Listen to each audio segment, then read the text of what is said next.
네, 기도하고 우리 함께 말씀 보겠습니다. 하나님 감사합니다. 우리는 하나님의 말씀이 생명인 것을 믿습니다. 하나님 말씀에 하나님의 모든 뜻과 하나님의 계획이 담겨 있음도 믿습니다. 하나님, 그래서 우리의 인생을, 모든 삶을 하나님의 말씀의 권위 아래 두기로 결정합니다. 하나님, 오늘 저희가 함께 이 말씀을 나눌 때에도 성령께서 함께 해주시고 하나님의 은혜를 부어주셔서 하나님을 알게 하시고 하나님을 닮게 하시고 하나님의 말씀의 권위 아래 우리 인생을 온전히 놓는 시간 될 수 있도록 주님 역사하여 주옵소서. 감사합니다. 예수님 이름으로 기도드렸습니다. 아멘. 네, 소개받은 유병현 간사입니다. 저는 예수 전도단 소속인 제주열방대학의 말씀 사역센터에서 사역하고 있습니다. 오늘 제가 여러분들하고 성경이 우리에게 무엇을 말씀하시고 그 권위 아래 우리가 어떻게 살아야 되는지를 함께 나누는 시간을 가지려고 합니다. 많은 훌륭한 강사님들이 오셔서 하나님의 말씀에 대해서 말씀하시고, 그리고 이 하나님의 말씀의 권위를 해하는 신학과 성경 해석 방법론, 그것들이 무엇이 문제이고 어떻게 영향을 미쳤고 그것들이 지금 어떻게 진행되고 있는지에 대해서 학문적으로 잘 설명해 주셨어요.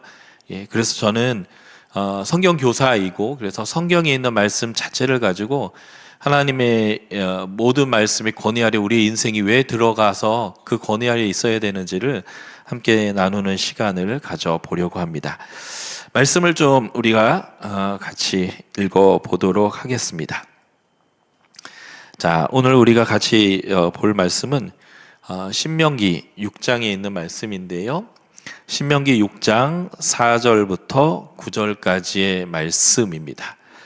자, 신명기 6장 4절부터 9절의 말씀을 제가 또박또박 좀 읽어드리도록 하겠습니다. 이스라엘아 들으라.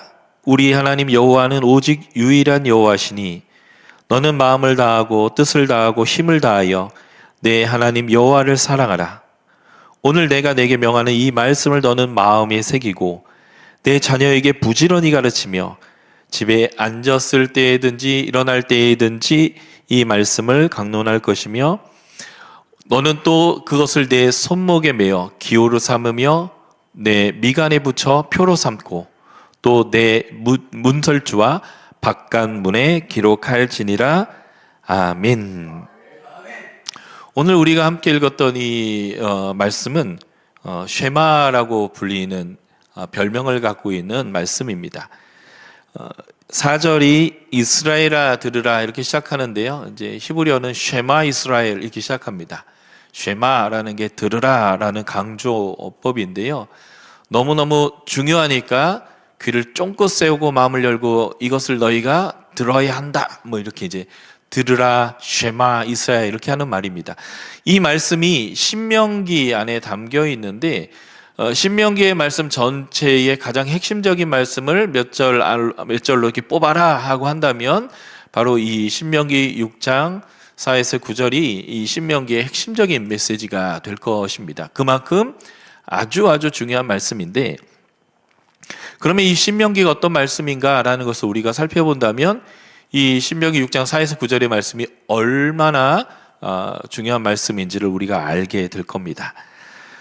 신명기 1장 1에서 3절을 보시면 이스라엘 백성이 출애굽한 지 40년째 11월 1일 날 모세가 요단강 동편에서, 이제 요단강만 건너가면 바로 여리고가 있는 요단강 동편에서 이스라엘 백성에게 주시는 하나님의 말씀입니다. 출애굽한 지 40년째 11월 1일이라고 하는 것은요, 이스라엘 백성이 가나안 땅에 들어가기 70일 전이고 출애굽한 지 39년 11월 정도 됐다라고 하는 그런 아주 중요한 내용이 있습니다. 이스라엘 백성은 여호수아 5장을 봤더니 출애굽한 지 41년째 1월 10일 날 요단강을 건너서 가나안 땅을 정복하기 시작하는데요. 이스라엘 백성이 가나안 땅에 들어가 정복한다는 말을 다르게 표현한다면 하나님의 계획에 따라 하나님의 능력으로 가나안 땅에 하나님의 나라를 세우고 있다라고 하는 의미와 같은 말입니다. 하나님이 인간의 배도와 타락을 통해서 잃어버렸던 하나님의 나라, 그리고 하나님이 주시는 그 안식, 그것을 되찾아 주시기 위해서 하나님이 계획을 세우셨고, 그 계획을 지금 구체적으로 실현하고 있는 시점이다, 이렇게 보시면 될 것 같아요. 창세기 10장에 보면 셈, 함, 야벳의 족보가 나오고, 창세기 11장으로 넘어가면 다시 한번 셈의 족보가 등장하게 됩니다. 이 셈의 족보에 보면 셈이 누구를 낳고 몇 살에 낳고 몇 살을 살다 죽었다 하면서 몇 살을 살고 몇 살을 살다 죽었다라고 하는 내용들이 쭉 언급되는데요. 이 숫자를 가지고 계산해 보면 아브라함은 2000년대에 태어난 사람이라는 것을 알 수 있어요. 그리고 이 아브라함이 75세에 가나안 땅에 가라라고 하는 하나님의 명령을 가지고 가나안 땅에 가게 되는데, 그때가 2091년입니다. BC 2091년이고요. 바로 그때가 하나님이 이 가나안 땅에 하나님의 나라를 세우겠다라고 구체적으로 하나님의 계획을 밝히신 때입니다. 그런데 이스라엘 백성이 1406년에 가나안 정복 전쟁을 시작해요. 그리고 갈렙이 85세에 헤브론을 구하면서 내가 45년 전에 가데스 바네에서 40살이었다라고 하는 얘기를 통해서 보면 BC 1399년에 지금 정복 전쟁 중이고 헤브론을 구하고 있는 것을 알 수 있습니다. 정확하게는 알 수 없지만 10년 정도 더 정복 전쟁을 했다고 하면 1390년 정도 이때에 이 정복 전쟁을 끝냈다라고 가정한다면, 하나님이 아브라함을 부르신 사건으로부터 900년의 시간을 들여서 하나님이 이 하나님 나라를 세우기 위하여 하나님의 세밀한 계획들을 이끌어 가셨고, 그 하나님의 계획대로 가나안 땅에 하나님의 나라가 세워지는 시점, 그게 바로 이스라엘 백성이 요단강을 건너서 가나안을 정복하기 시작하는 때입니다. 그런데 그 요단강을 건너기 70일 전이에요. 여호수아에 보면 1월 10일 날 건넜기 때문에 지금은 11월 1일이거든요. 그러니까 2달하고 10일 전. 어떻게 보면 모세의 마지막 유언과 같은 말씀이면서 동시에 가나안 땅에 들어가서 하나님 나라를 이룰 것인데, 하나님의 나라는 이러한 나라이고, 하나님 나라의 하나님의 법의 질서, 하나님의 기뻐하는 선악의 기준, 하나님 나라의 통치 원리는 이뤄야 한다라고 주신 하나님의 말씀이 신명기입니다. 제 말로 좀 다르게 표현한다면, 신명기는 하나님의 나라의 사용 설명서, 하나님 나라가 운영되려면, 하나님 나라의 복을 누리려면, 하나님 나라가 하나님의 통치 가운데 온전한 하나님의 나라로 너희가 안식을 누리려면 바로 이 하나님의 방식, 하나님의 법, 하나님의 가치대로 이 하나님 나라를 섬겨 나아가야 하고 통치해 가야 한다. 이제 하나님이 통치하시지만 그 하나님이 세우신 지도자들 통해서 이 하나님의 공의와 정의가 세워져 나아가도록 하는 것, 이게 하나님의 세밀한 계획이었다라는 것이고요. 그래서 신명기는 하나님의 나라에 대한 책이고, 하나님 나라의 원리와 방식에 대하여 설명되어 있는 책입니다. 그래서 하나님의 백성이 그 하나님 나라를 제대로 누리는 삶, 영생의 삶을 살려면 이 신명기의 말씀의 가치에 따라 살아가면 된다라고 할 정도로 신명기는 엄청나게 중요한 책인데요. 이 엄청나게 중요한 신명기의 핵심 중에 핵심이 바로 오늘 우리가 읽었던 신명기 6장 4절부터 9절의 말씀, 들으라 이스라엘아, 쉐마 이스라엘이다 라는 것입니다. 그러므로 이 쉐마 이스라엘은 하나님 나라가 시작될 때 하나님 나라의 가장 중요한 원리를 설명하는 말씀이다 라고 이제 전제하고 우리가 이 말씀을 살펴보면 좋겠는데요. 하나님이 이스라엘 백성들에게 첫 번째 요구한 하나님 나라의 핵심적 진리, 핵심적 가치가 뭐냐면 이스라엘이 하나님을 사랑하기를 원한다라고 합니다. 그래서 오늘 본문에 보시면 이스라엘아 들으라. 우리 하나님 여호와는 오직 유일한 여호와시니 너희는 무엇을 해야 된다? 여호와를 사랑해야 된다라고 얘기합니다. 그러니까 하나님 나라의 가장 중요한 하나님의 백성의 가치 성품은요, 하나님을 사랑하는 겁니다. 하나님을 사랑해야 되는 이유는 오직 유일한 하나님이기 때문에요. 여호와이기 때문에 그렇습니다. 사랑의 대상이 다른 데에 있는 것은 우상을 숭배하는 것이에요. 사랑할 대상이 다른 사람, 다른 어떤 대상이라고 한다면 하나님 외에 나의 구원, 하나님 외에 나의 공급자, 하나님 외에 나를 이끄실 수 있는 왕이 다른 데 있다, 이런 의미거든요. 그런데 오직 유일한 여호와만이 나의 하나님이고 나의 왕이고 나의 주고 나의 신실한 남편이고, 그래서 하나님이 요구하셨던 것은 나만이 너희의 왕이고 너희의 공급자고 너희의 이끄는 자이니 너희가 해야 될 것 1번, 하나님 나라 백성의 제 첫 번째 가치 1번은 뭐냐? 하나님 여호와를 사랑하는 것이다 라는 겁니다.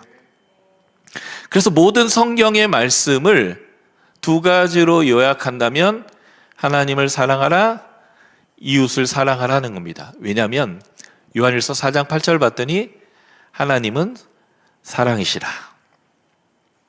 하나님은 사랑이세요. 그래서 하나님 나라의 최대 가치는 사랑에 있고, 그래서 하나님 나라의 첫 번째 법은 이겁니다. 여호와를 사랑하라. 하나님의 나라가 세워질 때 주신 하나님 나라의 원리의 제1번 규칙, 하나님과의 사랑의 관계를 갖다라고 하는 것입니다. 그런데 우리가 하나님과의 사랑의 관계를 갖는다는 게 어떤 것인가? 사랑한다라는 것이 감정의 상태인가? 아니면 어떤 특별한 것들을 통해서 내가 하나님께 나의 사랑을 고백할 수 있는 것인가? 오늘 본문은 아주 명확하게 하나님을 사랑한다라는 것은 어떻게 하는 것인지를 분명하게 본문이 말해주고 있습니다. 자, 하나님을 사랑한다라는 게 도대체 무엇인가? 라고 하는 것인데요. 네. 하나님을 사랑한다라는 것은 단순한 감정의 상태가 아니라 하나님을 사랑하는 것은 이렇게 하는 것이다 라고 하는 분명한 하나님의 설명이 있습니다. 그 하나님의 말씀대로 내가 하고 있다면 나는 하나님을 분명하게 사랑하는 것인데요. 이 하나님을 사랑하는 방법을 두 절을 통해서 두 가지를 말씀하는데, 이 두 가지를 한다라는 게 결국 뭐냐면요, 내 모든 인생을 하나님의 말씀의 권위 아래 놓는 것입니다. 하나님의 말씀 앞에 내 모든 삶을 내려놓고 그 권위를 인정하는 삶 자체가 하나님을 사랑하는 삶이고 하나님 나라 백성의 제1번의 규칙이다라고 하는 것이죠. 이제 볼까요? 하나님을 사랑하는 방법 제 첫 번째는 6절에 표현되어져 있습니다. 제가 6절을 읽어드리겠습니다. 오늘 내가 내게 명하는 이 말씀을 너는 마음에 새기고, 이렇게 되어 있습니다. 내가 하나님을 사랑한다고 하는 것을 사람들마다 다양하게 표현할 수 있어요. 매일같이 막 하나님 앞에 기도하는 것, 매일같이 말씀을 전하는 것, 다 하나님을 사랑하는 분명한 태도인데요. 하나님은 그거보다 더 맨 앞에 말씀해 주시는 하나님을 사랑하는 것은 바로 이것이다 라고 말하는 것이 뭐냐면 말씀을 마음에 새기는 것입니다. 그러니까 여러분들이 정말 하나님을 사랑하고 있는지 안 하는지를 판별하는 제1번의 원칙이에요. 말씀을 마음에 새기고 있는가, 그렇지 않은가. 여기서 새기다라고 하는 말로 번역된 히브리어는 하야 동사를 사용합니다. 존재한다, 이런 동사인데요. 출애굽기 3장에 보면 하나님이 모세를 시내산에서 부르시고 이 모세에게 애굽에 가서 내 백성을 구원해내라 라고 하나님께서 명령을 하시는데, 모세가 이 핑계 저 핑계 대지만 하나님이 모세를 설득하고 하나님의 권능을 모세에게 주십니다. 그래서 모세가 가긴 가야 되기 때문에 질문을 하죠. 하나님, 가서 하나님 누구라고 해야 합니까? 하나님의 이름을 알려주십시오라고 할 때 오늘 우리나라 개역성경에는 스스로 있는 자라고 번역했습니다. 영어는 I am who I am, I am that I am 이런 식의 번역하는데요. 나는 나다 이렇게 번역하는데요. 여기서 나는 나다라고 할 때 이 나는과 나다가 이 하야 동사를 사용해요. 존재하는 자는 존재한다. 그러니까 스스로 존재한다 이렇게 느껴지니까 우리 성경은 스스로 있는 자 이렇게 이제 표현했는데요. 바로 이 존재하다는 단어가 지금 마음의 색이다라고 하는 단어의 원어입니다. 다시 말해서 하나님의 말씀이 우리 마음에 존재하게 하는 게 하나님을 사랑하는 거예요. 하나님의 말씀이 우리 안에 존재해서 그 존재하는 하나님의 말씀의 권위 아래에서 순복하는 삶을 사는 것, 그게 하나님을 사랑하는 삶이라는 거죠. 사랑의 5가지 언어라고 하는 그런 책이 있습니다.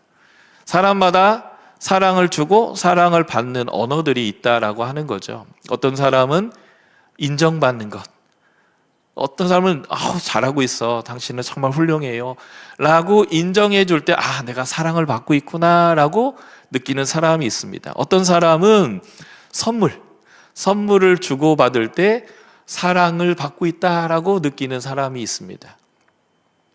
어떤 사람은 같이 시간을 보내고 함께 할 때 사랑을 받는다라고 생각해요.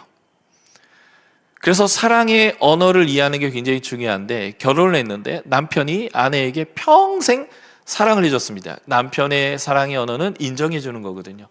그러니까 맨날 아내에게 고마워, 당신이 우리 아이 잘 키워줘서 고마워, 나의 아내가 돼서 고마워, 아내로서 최고야, 엄마로서도 최고야 하면서 자신이 사랑을 받는 방식으로 아내에게 끊임없이 격려를 하고 인정을 해줬죠.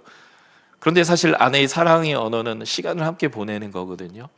그래서 아내는 남편과 밥을 같이 먹고 싶었고, 시간을 내서 함께 산책을 하고 싶었고, 카페에서 차를 마시며 대화를 하고 싶었는데 남편이 너무 바쁜 거예요. 그래서 돈만 벌어다 주고 인정한다고, 사랑한다고, 잘하고 있다라고 말을 하고 평생 자신의 방식으로는 최고의 사랑을 줬는데, 나이 들어서 아내가 이혼하자고, 이혼 사유가 뭐냐고 했더니 당신은 나를 한 번도 사랑해 준 적이 없다고. 무슨 소리냐, 나는 나의 사랑을 100% 줬다 하는데 아내는 나는 당신에게 사랑을 받은 적이 없어요 라고 말하는 일이 벌어질 수 있습니다. 왜냐하면 내 사랑의 언어로 다른 사람을 사랑해 주는 게 아니라 상대방, 내 사랑을 받아야 되는 사람의 사랑의 언어로 사랑을 해줘야 하기 때문에 그렇습니다. 어떤 사람은 선물 받는 게 사랑의 언어고, 어떤 사람은 함께 시간을 보내는 게 사랑의 언어인데, 내 사랑의 언어가 칭찬해주고 격려해주고 인정해주는 거라고 해서 그것만 계속 해준다면 상대방은 사랑을 받았다라고 생각하지 않을 것이기 때문에 그렇습니다. 오늘 하나님의 사랑의 언어가 이거예요. 하나님은 여러분들이 주를 위해서 일하는 것, 봉사하는 것, 헌금하는 것, 복음 전하는 것 다 기뻐하시는 것 사실입니다. 그런데 하나님의 사랑의 언어 1번은 오늘 말씀이 이렇게 얘기하는 거예요. 하나님 나라를 세우면서 이제 곧 하나님 나라를 완성할 것인데, 그 완성된 하나님의 나라에서 하나님이 요구하는 건 단 하나예요. 나 좀 사랑해다오. 너와 나의 사랑의 관계를 누리자. 그럴 때 하나님의 사랑의 언어가 이거죠. 네가 나를 사랑한다라는 것을 내가 느끼는 제일 중요한 방법이 있는데, 그것은 뭐냐면 오늘 내가 너에게 말하는 이 말씀을 네 마음에 존재하게 하는 거다. 그래서 네가 말을 할 때도, 관계를 할 때도, 돈을 쓸 때도, 하나님에게 봉사를 할 때도 그 말씀의 근거에서 해야 되는 거예요. 어떤 사람은 열심히 합니다. 정말 최선을 다해서 합니다. 자기 인생을 다해서 해요. 그런데 하나님이 너 나를 위해서 뭐 했니? 라고 말하는 경우가 있다면 이것은 굉장히 당혹스러운 일일 뿐만 아니라 우리에게, 정말 주를 위해서 사는 우리에게는 굉장히 두려운 일이죠. 마태복음 7장에 그런 사건이 등장을 합니다. 마태복음 5장부터 7장이 산상수훈이잖아요. 그 산상수훈의 마지막 부분이 7장의 내용에 보면 주를 위해서 그렇게 살았는데 주님이 아주 당혹스럽게 말씀하시는 내용이 이 마태복음 7장에 나오는데요.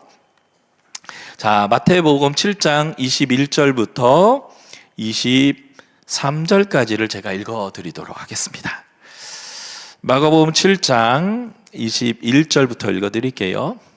나더러 주여 주여 하는 자마다 다 천국에 들어갈 것이 아니요 다만 하늘에 계신 내 아버지의 뜻대로 행하는 자라야 들어가리라. 그날에 많은 사람이 나더러 이르되 주여 주여 우리가 주의 이름으로 선지자 노릇하며 주의 이름으로 귀신을 쫓아내며 주의 이름으로 많은 권능을 행하지 아니하였나이까 하리니 그때에 내가 그들에게 밝히 말하되 내가 너희를 도무지 알지 못하니 불법을 행하는 자들아 내게서 떠나가라 하니라. 여기 보면 아주 충격적 말이 두 번 나와요. 도무지 알지 못한다. 그리고 그를 평가하는데 불법을 행하는 자들아 이렇게 얘기합니다. 근데 이들이 뭘 했어요? 주여 주여 했습니다. 주의 이름으로 선지자 노릇했습니다. 주의 이름으로 권능을 행해서 귀신을 쫓기도 하고 많은 기적을 행하기도 했습니다. 그런데 주님은 이렇게 얘기하죠. 도무지 내가 너를 모르겠는데, 그리고 더 심하게 얘기하기를 이 불법을 행하는 자야 라고 말하고 있습니다. 이유가 뭘까요? 열심히 한 건 맞는 것 같습니다.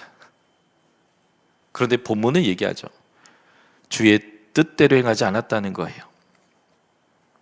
24절에 그러므로 누구든지 나의 이 말을 듣고 행하는 자는 그 집을 반석 위에 지은 지혜로운 사람과 같으니, 그리고 26절 나의 말을 듣고 행하지 아니한 자는 그 집을 모래 위에 지은 사람과 같으니. 분명히 집은 지었어요. 열심히 지었습니다. 최선을 다해서 지었습니다. 내가 할 수 있는 최선으로 하나님께 해드렸습니다. 그런데 하나님이 도무지 알지 못하겠다라고 하고 불법을 행했다라고 말하고 있는 거죠. 그 이유가 뭐냐면 일단 하나님 말씀을 듣지 않았고 들었다 하더라도 그 뜻대로 행한 것이 아닙니다. 그러니까 자기 열심으로 한 거죠. 열심히 했습니다. 자기 나름대로의 충성도 다했습니다. 자기가 할 수 있는 최선도 다했습니다. 그리고 나름대로 영향력도 미쳤어요. 귀신도 쫓아냈고요. 권능도 행했고요. 선지자 노릇했다라는 것은 말씀도 가르쳤다라고 이야기하는 것입니다. 문제는 자기 방식으로 자기가 하고 싶은 일을 자기 만족으로 열심히만 했던 것 같습니다. 이것과 관련돼서 마태복음 5장의 말씀을 하나 더 읽어드리도록 하겠습니다. 마태복음 5장 19절 그러므로 누구든지 이 계명 중에 지극히 작은 것 하나라도 버리고 또 그같이 사람을 가르치는 자는 천국에서 지극히 작다 일컬음을 받을 것이요 누구든지 행하며 가르치는 자는 천국에서 크다 일컬음을 받으리라. 내가 너에게 이르노니 너의 의가 서기관과 바리새인보다 더 낫지 못하면 결코 천국에 들어가지 못하리라. 여기서 말하는 서기관과 바리새인의 의는 뭐냐면 그들은 하나님 말씀을 듣고 행하지는 않으면서 하나님 말씀을 다른 사람에게는 가르치는 사람들, 그런 사람에 대해서 주님이 뭐라고 하냐면 도무지 내가 너를 알지 못한다라고 얘기합니다. 마태복음 23장은 종말론적인 가르침을 얘기하는 내용인데요.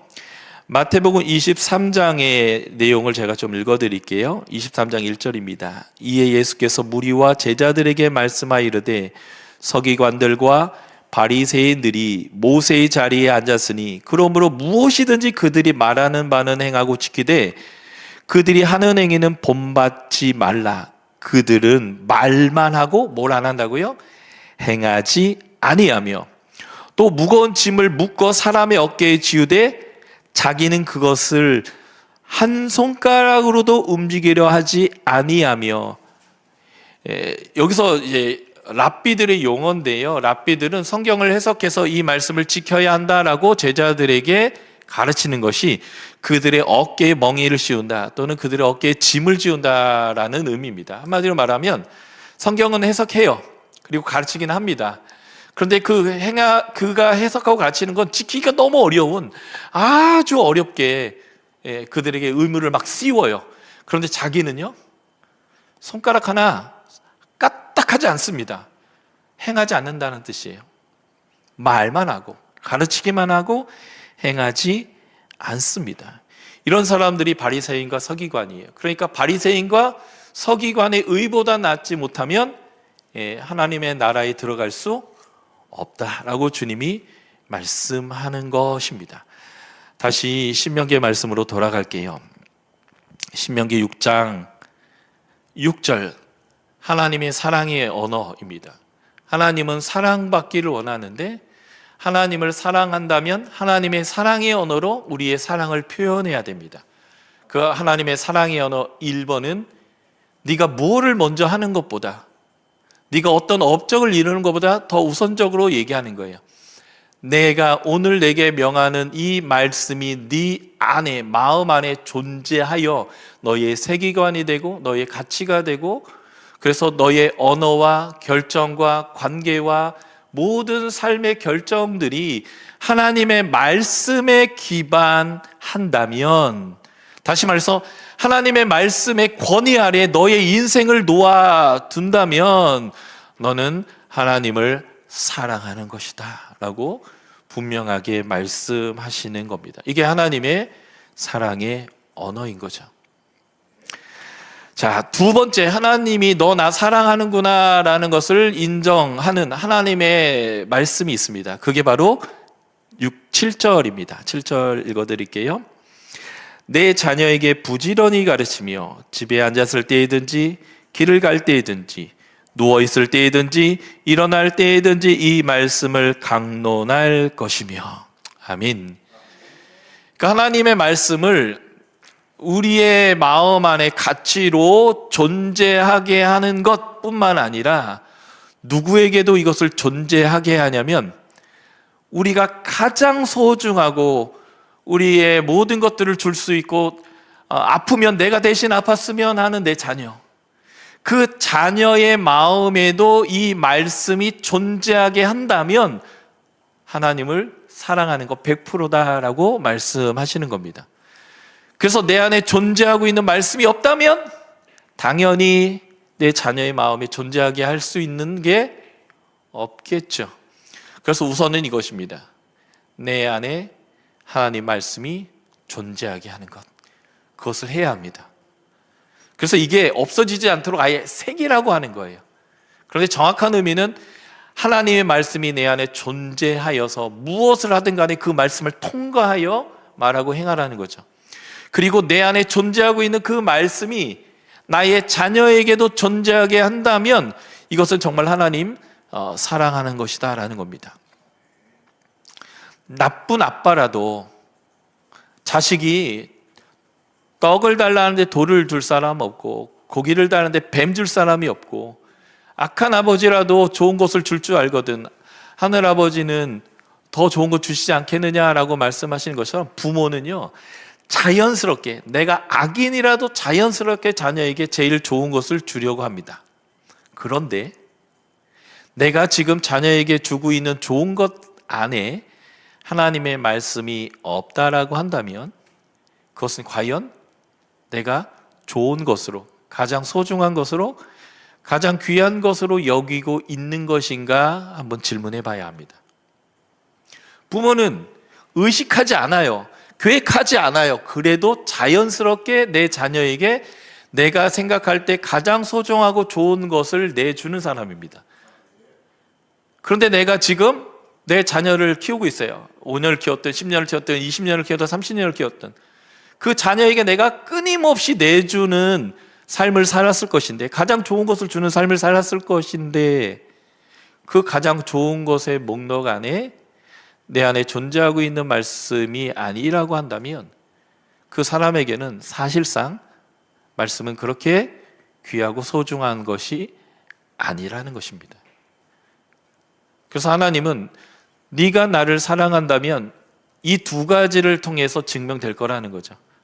사실 이 두 가지가 있을 때 사실 우리가 하는 봉사가 정확한 봉사가 되고, 우리의 헌금이 정말 하나님이 기뻐하시는 헌금이 될 것이고, 우리가 하나님을 위하여 하는 모든 행위가 하나님의 방식대로 이루어지기 때문에 하나님이 기뻐하시는 것이 된다는 거예요. 그러니까 하나님은 겉에 보이는 것보다 실제적인 그 겉의 열매들이 맺혀지게 되는 근본적으로 우리 안에 있는 가치가 하나님의 것이 되기를 기뻐하신다는 거예요.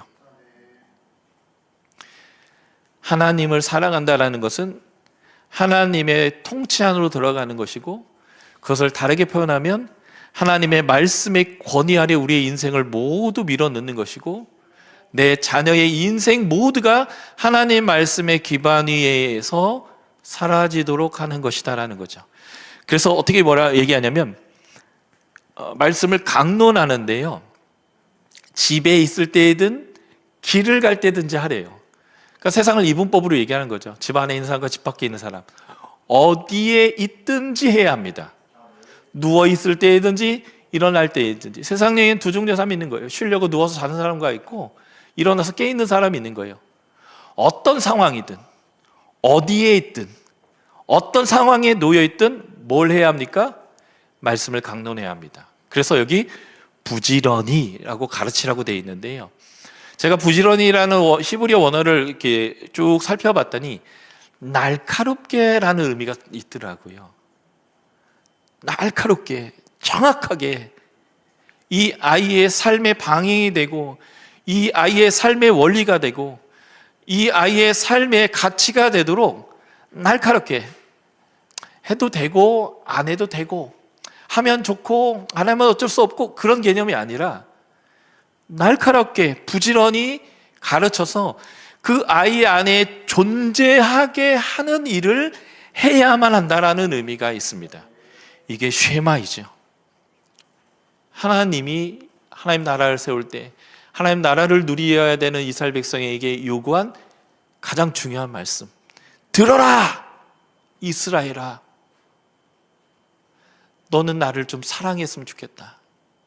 사랑한다라는 거, 네가 네 방식으로 많은 헌금을 주는 거 좋아. 근데 내가 그거보다 더 원하는 게 있어. 네 방식으로 하나님을 위해서 열심히 많은 일을 해주는 거 좋아. 그런데 내가 더 우선적으로 원하는 것이 있단다. 그것은 내 방식이 네 방식이 되고, 내 언어가 네 언어가 되고, 나의 선악의 기준이 너의 선악의 기준이 되도록 말씀의 권위 아래 너의 인생을 내려놓아라. 그리고 그 말씀의 지도함을 받아 하나님의 온전한 통치 안에서 네가 살아간다면 너는 나를 사랑하는 것이 맞다라는 거예요. 그래서 이것을 잊어먹지 않도록 하나님께서 하라고 하신 상징적인 행동이 있어요. 그 행동이 뭐냐면 말씀을 이마에 붙이라는 거예요. 저희가 이스라엘의 성전에 있는 통곡의 벽이죠. 이스라엘 성전이 다 무너지면서 북쪽 벽 하나가 달랑 남았는데, 그 통곡의 벽에 가면 유대인들이 토라를 읽고, 그리고 이제 이 통곡의 벽을 보면서 이렇게 앞뒤로 흔들면서 기도를 하고, 그리고 이제 운이 좋으면 유대인 성인식도 거기서 하는 모습들을 이제 볼 수 있는데, 제가 이 통곡예배에 갔다가 토라를 읽고 있는 청년을 발견했는데, 봤더니 이마에다가 뭘 하나 똑같이 붙이고 있더라고요. 그래서 말이 안 통해서 양해를 못 구하고 이제 도찰이라고 착 찍었어요. 이마에 붙이고 있더라고요. 그리고 여기 보시면 여기 띠가 보이는데, 이 손목 안쪽에도 이게 있는 거죠. 그래서 이마에 붙이고 손목에 메었습니다. 이마에 붙이고 손목에 맨다고 자연스럽게 말씀대로 사는 것은 아니에요. 그렇지만 본인이 계속적으로 깨닫는 거죠. 나는 말씀으로 결정하는 사람입니다. 나는 말씀으로 행하는 사람입니다.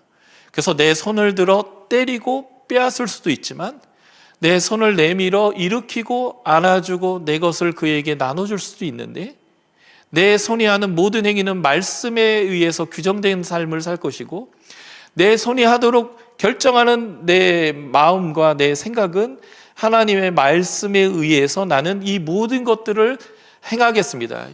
그러니까 이 자체가 하나님의 말씀의 권위 아래 자기를 두는 건 아니지만, 하나님의 말씀의 권위 아래 내 인생을 두겠습니다 라고 하는 그 각오를 내가 잊어먹지 못하도록 붙이는 거죠. 사실 유대인들에게는 민수기에도 나오는 말씀인데, 이 몸에다가, 옷에다가 술을 달게 하거든요. 이 술을 다는 의미는 네가 하나님의 말씀을 지키는 사람이다 라고 하는 의미거든요. 그래서 이 달랑달랑하는 술을 자신이 늘 보면서, 그리고 다른 사람에게 얘기하는 거죠. 나 말씀 지키는 사람입니다. 나 말씀 지키는 사람입니다. 사실은 어떤 중독에 빠져 있는 사람이 중독에서 벗어나려면요, 숨어서는 안 돼요. 나는 이러한 중독이 있습니다. 근데 이걸 고치고 싶습니다 라고 하면서 자신의 것을 드러내야만 사실은 할 수 있는 것처럼, 여기 술을 붙이는 거는 나는 다른 사람에게 나는 하나님의 말씀을 지키는 사람으로 살겠습니다 라고 하는 거, 나를 지켜봐 주세요 라는 의미와 함께 나는 그런 사람입니다를 나타내는 것과 똑같거든요.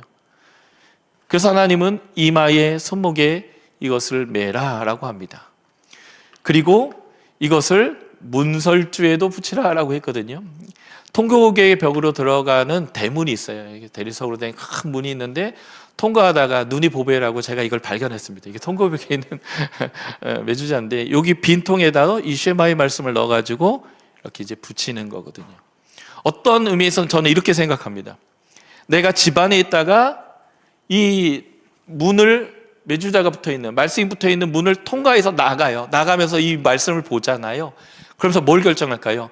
하나님이 내 발등상에 빛이 되어줘서 내가 어디로 가야 할지를 인도하여 주십시오. 내가 가야 할 곳, 내가 서야 할 곳은 하나님 말씀이 인도하는 곳입니다 라고 결정하고 나가는 거죠. 그리고 이 일을 다 보고 이 집으로 다시 돌아올 때 이 말씀을 보고 다시 들어와요. 들어오면서 하나님, 나는 이 집의 남편으로서, 이 집의 아빠로서, 이 집의 아내로서, 딸로서 나는 이 가정 안에서 하나님의 말씀대로 가정을 이루고 사랑하고 복종하는 관계를 살겠습니다 라고 결정하고 들어오는 거예요. 이것 자체가 그런 효력을 발휘하지 않을 거예요. 그러나 하나님은 우리에게 잊지 말라는 거죠. 이마에, 손목에, 문설주에 하나님의 말씀을 붙이고, 이 말씀이 나를 이끄는 것이고, 나는 이 말씀의 권위 아래서 가정생활하고, 이 말씀의 권위 아래서 사회생활하고, 이 말씀이 나의 결정과 삶의 원리가 되겠습니다 라고 하는 것들을 끊임없이 결정해 나아가도록 하나님이 말씀해 주신 것이 바로 이 내용입니다. 그래서 쉐마의 마지막 부분이죠. 8절, 9절의 말씀이 바로 이러한 행동을 하도록 하나님께서 규정하고 계십니다. 그래서 우리는 하나님의 말씀의 권위 아래 우리의 모든 인생을 둬야 합니다. 아까 제가 신명기는 하나님 나라의 사용 설명서라고 했는데요, 하나님 나라의 가장 중요한 양태는 하나님의 통치하심으로 말미암아 우리가 안식을 경험한다는 거예요. 하나님 나라의 가장 중요한 특징은요, 하나님이 통치하기 때문에 우리가 행복하다는 거거든요. 그러면 하나님이 이 행동을 요구하시는 것이 하나님만을 위한 것일까요? 아니요. 사실은 부모가 자녀에게 모든 것을 다 해주면서 원하는 것은 부모에게 잘해라가 아니라 너 행복해라 라는 것입니다. 부모가 자녀에게 좋은 습관을 가르치고요, 그리고 음식을 먹을 때도 네 입맛에 맞는 것, 단 것만 먹는 게 아니라 다양한 음식들을 먹게 하고 모든 좋은 습관들을 들이게 하는 이유는 그 아이가 행복한 삶을 추구하도록 하기 위한 거예요. 그러니까 사실 부모가 자녀에게 하는 모든 아이들 편으로 잔소리는 결국은 아이들이 가장 행복하게 사는 방법에 대해 알려주고 있는 것입니다.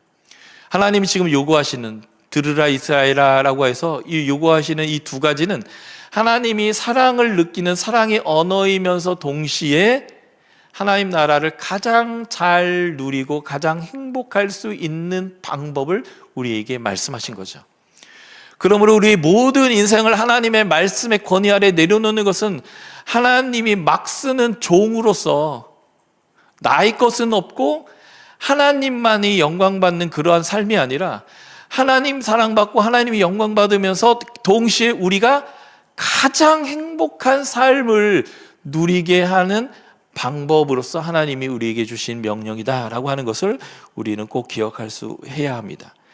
그러므로 하나님의 권위 아래에 우리의 삶을 두는 것, 이것은 억지로 해야 할 일이 아니라 기쁘게 즐겁게 선택해야 될 문제입니다. 왜냐하면 이것이 가장 행복한 삶을 선택하는 길이기 때문에 그렇습니다. 그래서 이러한 삶을 시편 1편은 복 있는 사람이라고 표현합니다.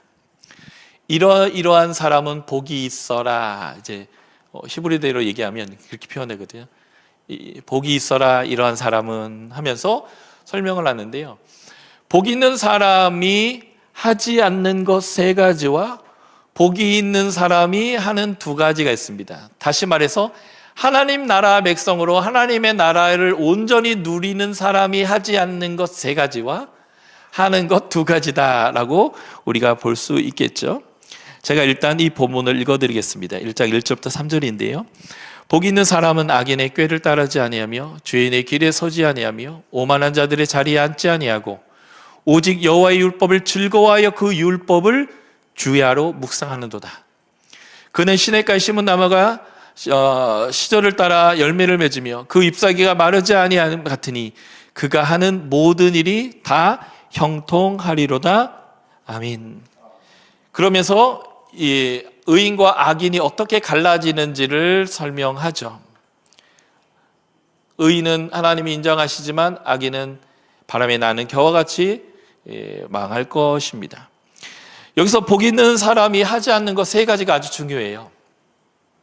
복 있는 사람이 의인이 하지 않는 3가지. 첫 번째는 악인의 꾀를 따르지 않습니다. 한마디로 말하면 악인들이 조언을 해줘요. 야, 잘 살려면, 돈 벌려면, 사람들한테 무시당하지 않으려면 어떻게 해야 되는 줄 알아? 하면서 악인들은 자신 나름대로의 세계관을 가지고 조언질을 합니다. 그런데 그 악인들이 말하는 대로 하지 않는데요. 히브리어에서 여기서 따르다라는 말은요, 할라크인데요, 걷다란 단어예요. 2번째 하지 않는 것이 뭐냐면 죄인들의 길에 서지 않습니다. 너 정말 그 길에 들어서려고 하는 거야? 이렇게 물을 때 그 길이라는 건 우리가 다니는 길일 수도 있지만 죄인들이 살아가는 방식을 의미하기도 해요. 죄인과 악인들이 살아가는 방식이 바로 그들이 해주고 있는 카운슬, 조언이기도 하거든요. 꾀이기도 하거든요. 거기에 서 있지 않습니다. 여기 중요한 동사죠. 걷다, 서다. 그리고 3번째 하지 않는 것이 있습니다. 오만한 자들의 자리에 앉지 않습니다. 오만한 자들은요, 다른 사람을 비아냥거리고 조소하는 사람이에요. 정직하게 사는 사람들, 하나님만을 예비하고 하나님이 하지 말라는 걸 안 하는 사람들 보면서 야, 그래가지고 인정받겠어? 그래서 승진하겠어? 그렇게 해서 돈을 벌겠어? 그렇게 해서 어떻게 살아남을 거야? 오른뺨을 치면 왼뺨을 돌려대라니, 겉옷을 달라면 속옷을 주라니, 그건 호구잖아 라고 하면서 사람들을 조롱하고 무시하고 하는 사람들, 이게 오만한 자들이거든요. 그 사람들이 모여 앉은 자리에 앉지 않습니다. 3개 중요한 동사가 나오죠. 걷다, 서다, 앉다. 내가 어디로 가고 있으며 어디에 내 입장을 갖고 서 있으며 누구와 함께 모여 앉아 있느냐가 나인데, 그래서 이제 유유상종이라고 하는 말도 있잖아요. 비슷한 사람끼리 모여서 다른 사람 뒷담화, 조소하고 어떻게 하면 다른 사람의 등을 쳐서 내가 사기쳐서 돈을 벌 것이며 의논하고 하는 거죠.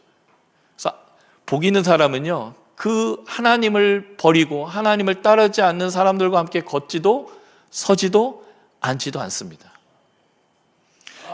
그러므로 내가 주일날 다른 사람들과 함께 인관계를 맺고 사업을 잘하기 위해서 골프 치러 갈 수도 있고, 주일날 하나님을 예배하는 공동체에 갈 수도 있는데, 내가 그 주일 아침에 시동을 걸고 차를 타고 갈 때 골프장으로 갈 것인가, 교회로 갈 것인가, 내가 어떤 삶의 길에 서 있을 것인가, 누구와 함께 모여서 무엇을 할 것인가는 나예요. 그게 그냥 나입니다.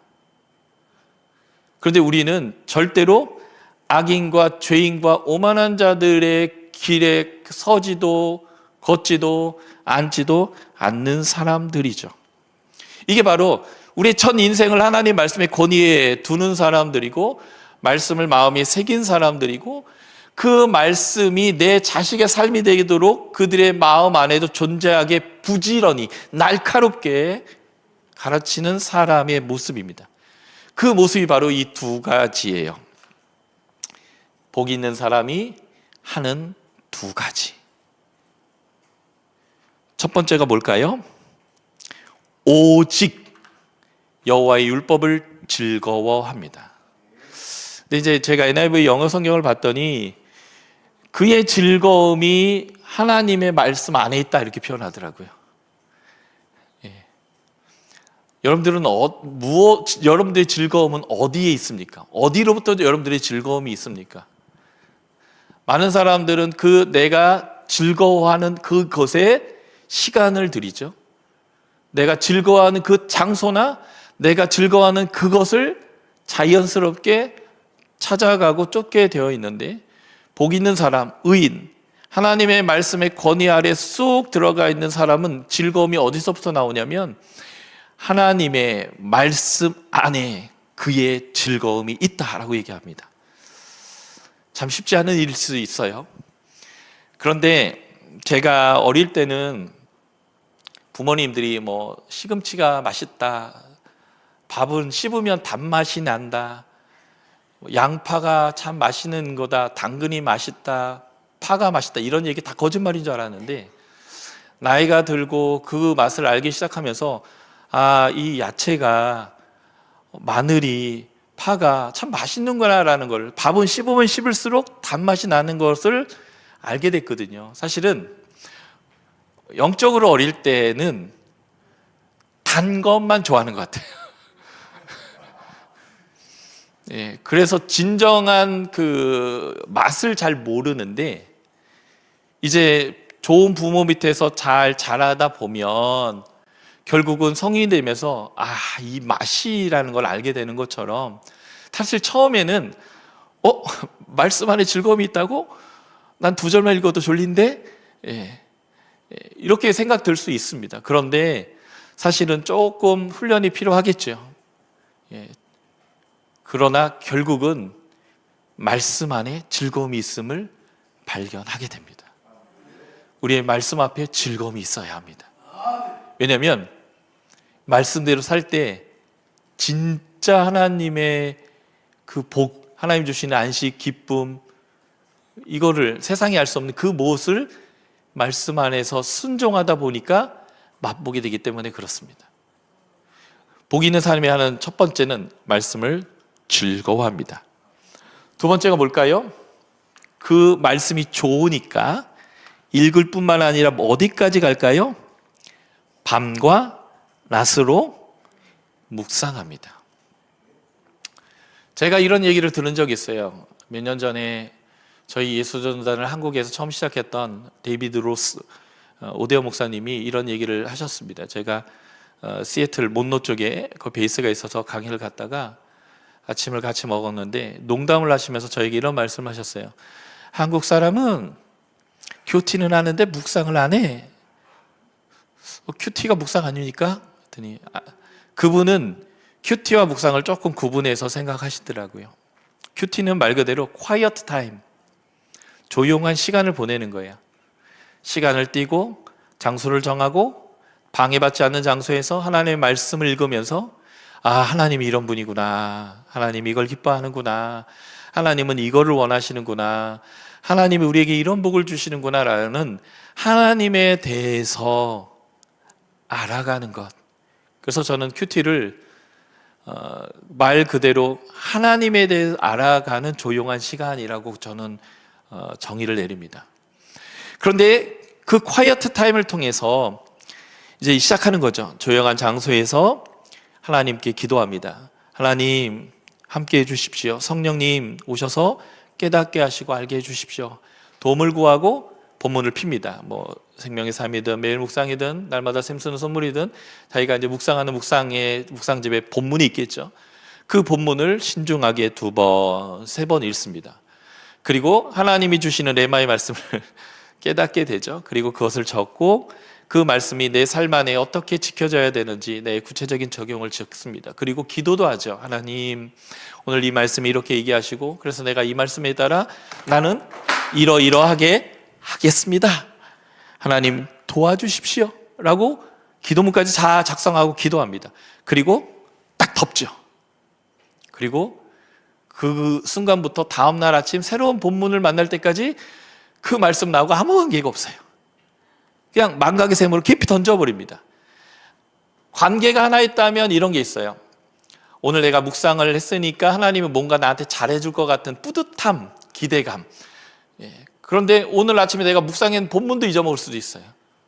그러니까 한국 사람들이 큐티는 하는데 묵상을 안 한다는 말이 그런 말이에요. 경건의 모습으로서 아침에 시간도 정하고 기도도 하고 말씀도 읽고 적용도 적고 도와달라고 기도까지는 하고 딱 덮어버리면 끝나는 거예요. 근데 묵상은 그때로부터 시작되는 겁니다. 하나님이 사랑하라 했다.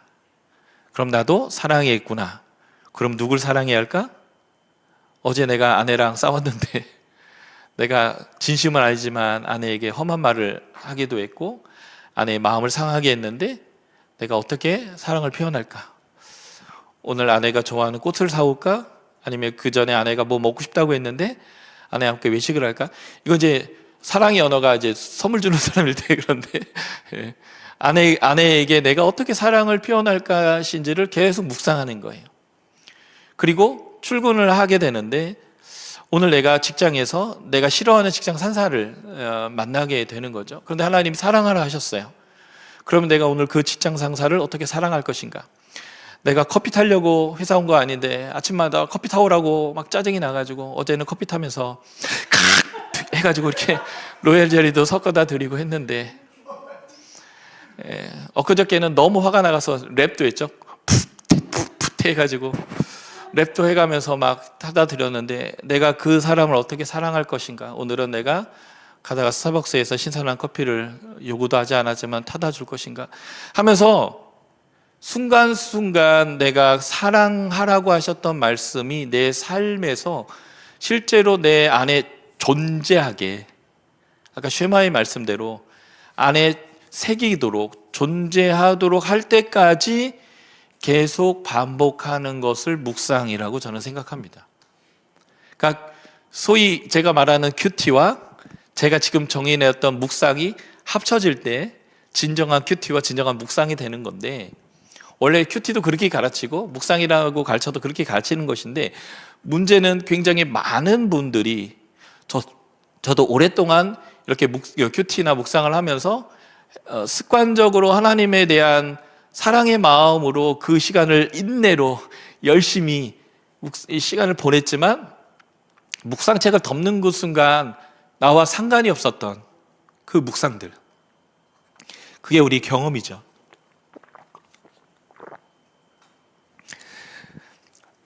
그래서 진정한 묵상은 하나님의 말씀과 가치가 내 안에 자리 잡게 하는 것까지입니다. 때로는 콰이어트 타임을 통해서, 큐티를 통해서 그 묵상이 출발할 수도 있고요.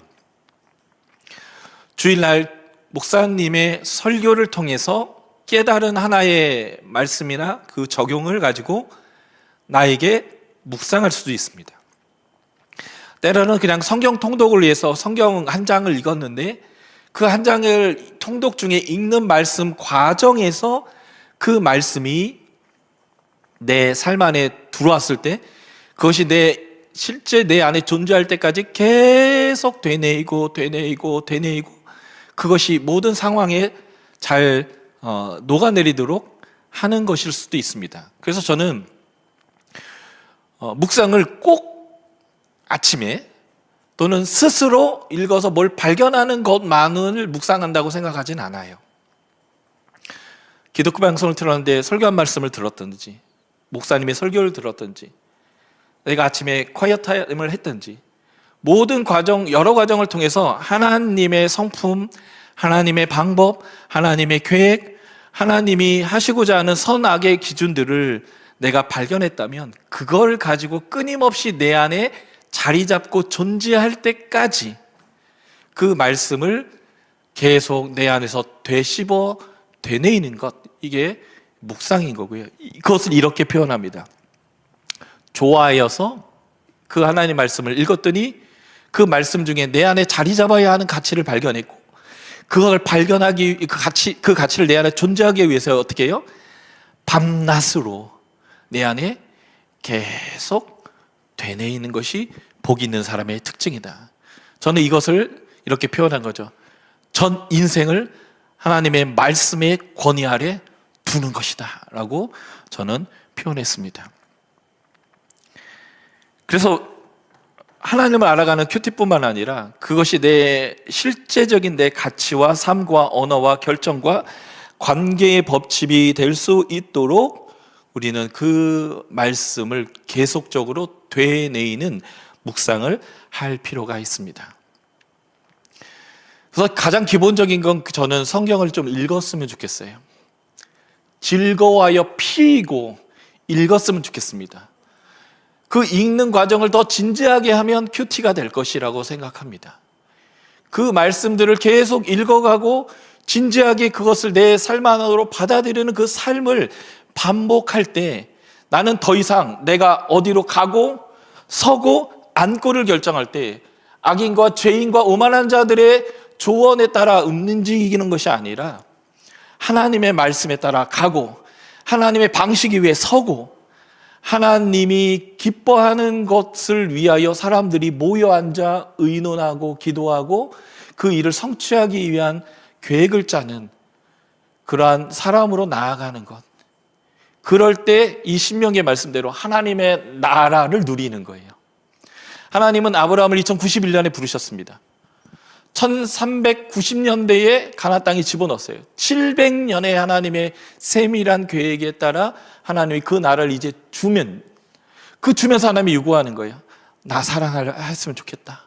너 나 사랑한다는 건 딴 거 아니야.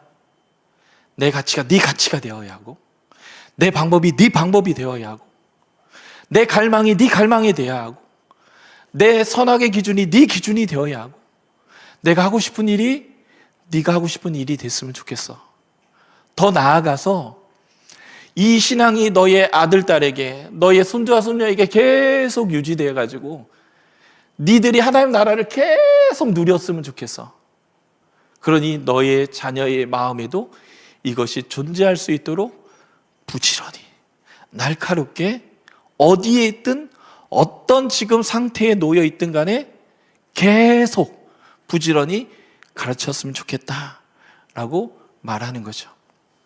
그래서 하나님의 말씀의 권위 아래 우리 인생을 두기 위한 출발점은 저는 성경을 끊임없이 가까이 하는 것이고, 끊임없이 가까이 하는 데의 출발점은 결국 성경을 읽는 것이다라고 저는 생각합니다. 제가 여기에다가 여러 숫자들을 쭉 기록해 놨는데요. 아실 만한 분들은 아실 수 있는데 이 숫자의 의미가 뭘까요? 3, 9, 2, 7, 6, 6. 이거는 웬만한 분들이 다 아세요. 구약이 39권, 신약이 27권, 그리고 성경 전체는 66권입니다. 그러면 9, 2, 7, 2, 3, 1, 4, 6은 뭘까요? 이거는 신약 구약의 절수예요.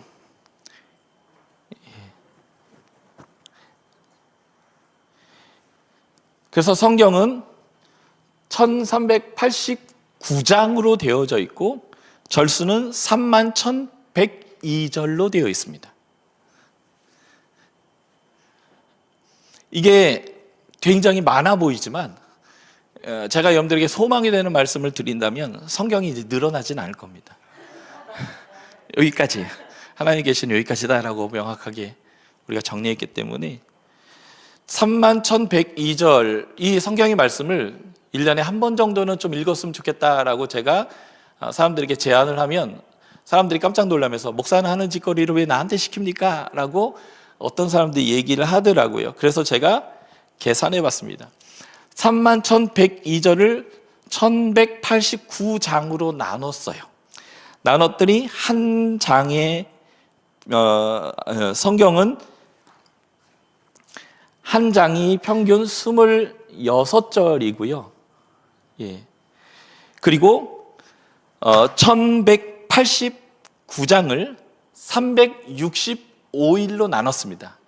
그랬더니 평균 하루에 3.257543 뭐 이렇게 평균 하루에 3.2장 정도 읽으면 성경 통독이 가능합니다. 하루에 3장 읽었고요. 주일날은 또 주님의 날이고 주님이 특별히 우리에게 주신 날이니까 5장 읽으면 추석이나 설날이나 생일같이 좀 바쁜 날 안 읽어도 성경 통독이 한 번이 되더라고요. 하루에 3장, 주일날 5장. 그런데 제가 성경을 한번 읽어봤어요. 태초에 하나님이 천지를 창조하시니라. 땅이 혼돈하고 공허하며 흑암이 깊음 위에 있고 하나님의 영은 수면 위에 운행하시더라. 이렇게 요 정도 속도로 읽으니까 1분에 10절 정도 읽더라고요. 그러니까 평균 한 장이 2.26절이라고 하는 것은요 3분 안에 다 읽을 수 있다는 얘기예요. 그러니까 하루에 3장을 읽는다면 9분, 5장을 읽으면 15분. 그 세밭이라고 세상을 바꾸는 시간 15분 그런 거 있잖아요. 인생을 바꾸는 시간 15분. 예, 하루에 3장은 10분 안에 읽고요. 좀 뭐 긴 본문이 있어도 15분 안에 다 읽고요. 하루에 5장을 주일날 읽어도 15분 안에 읽을 수 있거든요. 이게 쌓이다 보면 어느새 나의 인생이 하나님의 말씀의 권위 아래 깊이 들어가고 그 말씀이 내 안에 새겨져 있고 그래서 내가 하나님의 나라의 그 기쁨과 평안, 세상이 줄 수 없는 평안을 경험할 수 있는 방법이 됩니다. 한 번 통독한 거 의미 없을 수 있어요. 2번 통독한 거 의미 없을 수도 있습니다. 그런데 이것이 쌓이기 시작하면서 내 인생이 변화되기 시작해요. 오래전에 1971년생부터 100세를 산다라는 통계가 유엔에서 나왔었습니다. 한 20년 전인데요.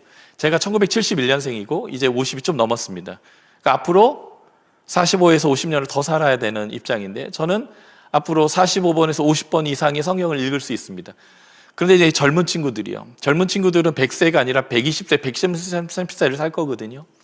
근데 이제 10대, 20대 애들이 10대로부터 매일 성경 한 장씩 읽다 보면 그들이 대학생이 됐을 때 10살, 10번의 성경을 읽거든요. 하나님의 말씀에 가치를 가진 대학생과 하나님의 말씀을 전혀 모르는 대학생의 삶은 완전히 다를 수 있습니다. 그 사람들이 한 30살쯤 되면 결혼을 하거든요. 그러면 20번을 성경을 읽습니다. 20번의 성경을 읽고 하나님의 말씀의 권위 아래 자신을 밀어넣는 사람의 부부관계는 성경을 전혀 모르는 사람의 부부관계와 전혀 다른 부부관계를 갖게 됩니다. 몇 년이 지나면 아이들이 태어나요. 그리고 그 아이들이 10대가 될 때 이 부부는 그 말씀을 꾸준히 매년 한 번씩만 읽었어도 30번의 성경을 읽게 됩니다. 30번의 성경을 읽은 말씀을 읽은 부모가 그 호르몬에 미친 우리 아이들과 관계하며 그들을 양육할 때의 삶의 방법은 전혀 성경을 모르는 사람과 전혀 다른 삶을 살게 됩니다. 그리고 그 아이들이 대학을 갈 때 이제는 부모는 교회에서 성경을 40번, 50번 읽은 사람으로서 장로님, 권사님, 안수집사님이 되어 교회 중직이 될 겁니다. 그때 그분들, 성경을 전혀 모르는 장로님들과 읽지 않았던 장로님, 권사님들과 성경을 40번, 50번을 읽은 그 권사님, 장로님들이 교회에서 섬기는 삶의 질은 전혀 다를 거예요. 당장 3년, 5년 안에 큰 변화가 없을 것 같지만 사실은 옳은 방향으로 지속적으로 나아가는 삶, 그 삶이 나의 미래를 결정하는 거죠. 지금 제가 열방대학에서 말씀 사역을 시작한 지가 23년이 됐어요. 첫 해에는 성경을 잘 몰랐습니다. 그런데 이 일을 한 방향으로 20년 넘게 읽고 묵상하고 살아내고 가르치려고 씨름하다 보니까 20년을 지나니까 성경 말씀이 좀 더 잘 읽혀요. 성경 말씀 안에 기쁨이 있습니다. 그리고 그 말씀대로 살아가는 게 처음은 버거웠는데 너무 자연스러워져 가는 부분들이 있고, 하나님의 말씀으로 내가 사역할 수 있다라고 하는 이 특권이 너무 감사한 삶을 지금 살고 있는 거죠. 한 방향으로, 하나님이 원하시는 방향으로 꾸준히 가는 것, 그것이 나의 삶을 좌우하는 굉장히 중요한 영역이 됩니다. 그래서 굉장히 제가 그냥 간단한 적용을 드리자면, 말씀을 읽으십시오. 그리고 그 말씀의 한 구절을 붙들고 묵상하십시오. 하루 종일 묵상하십시오. 그리고 그것을 모든 상황에서 적용하려고 애를 쓰십시오. 그것이 진정한 묵상입니다. 저는 지금 열방대학에서 묵상 사역도 하고 있거든요. 매일같이 어플로서 묵상을 송출하고도 있는데, 오프라인에서 묵상 강의할 때마다 제가 이런 얘기합니다. 매일 묵상하는 것들은 악하다. 이상한 말이죠. 묵상을 매일 하라고 가르치는데, 제가 매일 묵상하는 것들은 악하다라고 말하는 주요한 이유가 뭐냐면, 적용할 시간 없이 내일의 묵상으로 넘어가고 적용할 시간 없이 내일의 묵상으로 넘어갑니다. 오른뺨을 치는데 왼뺨을 돌려대라는 그 말씀을 하루 만에 완전히 내 안에 자리 잡게 해서 그렇게 살 수 있는 사람이 있는가? 쉽지 않잖아요. 용서하라 했습니다. 그런데 내가 누구와 정말 심각하게 싸웠고 그 사람이 나한테 잘못했어요. 100이건 1000이건 물어봐도 그 사람이 잘못했고요. 내가 그 사람한테 이런 감정을 취하는 것은 너무나 당연합니다. 그런데 성경이 말해요. 용서하라고요. 그럴 때 그 용서가 하루 만에 되던가요?